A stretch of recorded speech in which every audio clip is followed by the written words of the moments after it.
All right, so I thought I would do this quick little book review.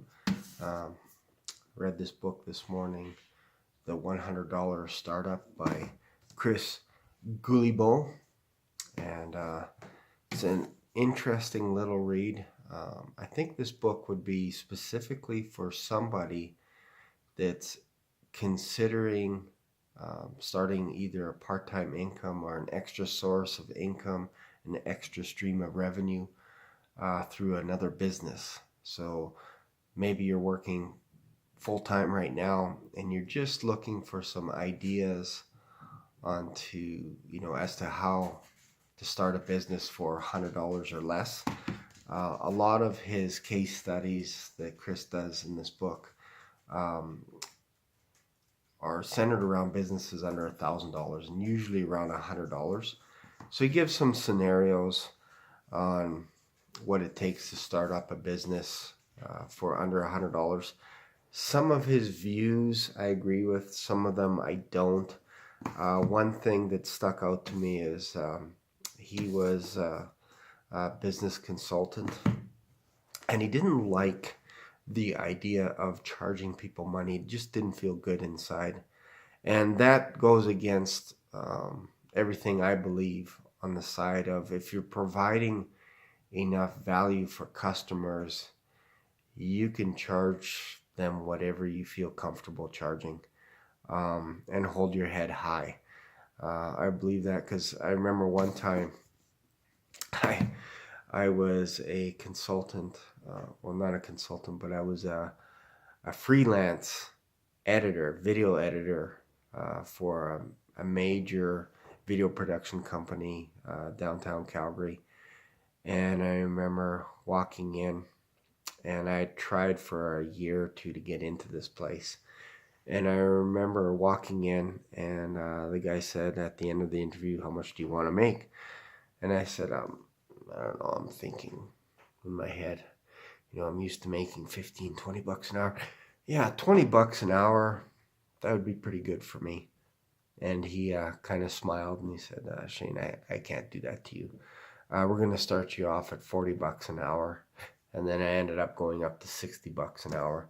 So that was pretty good. But that shows me that if you provide a good enough service, customers will pay you for what you're worth. You don't have to cut your prices. So he talks a little bit about that in this book. On the other side of not feeling comfortable charging people, but he does talk about raising your prices. So if you have a book, for example, this book here is $25 American. So what he suggests is, maybe at the beginning, if you have a book that's maybe $7 or $10, once you get everything up and running, maybe you can increase that book to $20. All of a sudden your revenue doubles and you didn't do anything but raise the price. So he lays a few examples of entrepreneurs that have tried that sequence, starting a business. One thing to keep in mind is, and this was a very interesting point that Chris brought up, and that was when you set up everything, whether it's your website, maybe you have a book that you're going to self-publish, and you have it all ready to go, be prepared for success. For example, say something simple like this. Say I wrote a book, and I read this book, Tools of Titans. So I have my own book. What happens if I approach Tim Ferriss and I say to Tim, loved your book, Tools of Titans. I also read your other book, The 4-Hour Work Week. And I wrote a book, and I was just wondering if you can have a look at it and let me know your opinion on the book. I'll email it to you. What happens if Tim Ferriss says, Shane, loved your book. It's great. I'm going to send people to your website.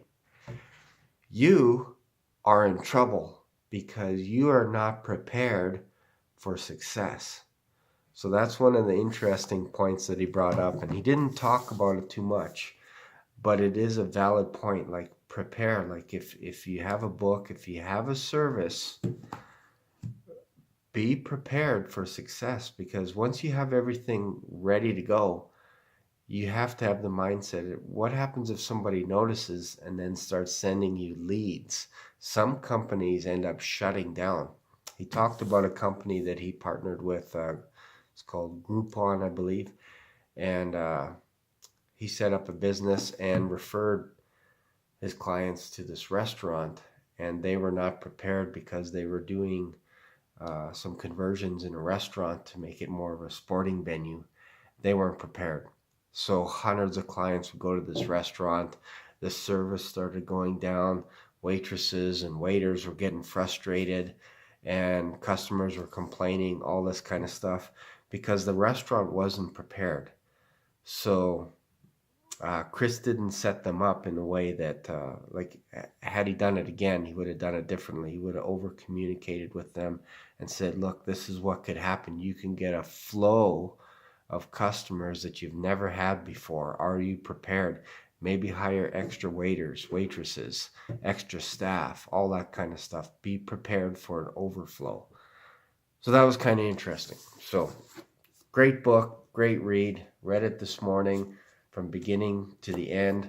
And now I'm on my next book. I'm actually going to go out with my son. We're going to go hit the driving range.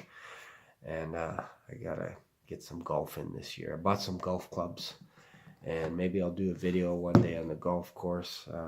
We're just going to the driving range today, but last year I bought a set of golf clubs, and I bought a Blue Jays bag because we're a big fan of the Blue Jays.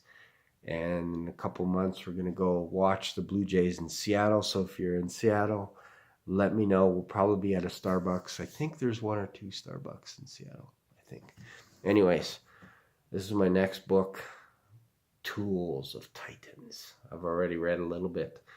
Sometimes I'll go into Indigo or chapters, and I'll read a little bit of the book just to see if it's interesting to me. And this was very interesting. I had to buy it. I just had to get it. Anyway, so I don't know how long that'll take me. It'll probably take me 2 years to read this book. Anyways. Thanks for watching. If you want me to do a book review, or if there's a business book that you really like, let me know. Send me a post, send me a link. Let me know. I'm curious. I would like to read it as well. Thanks for watching.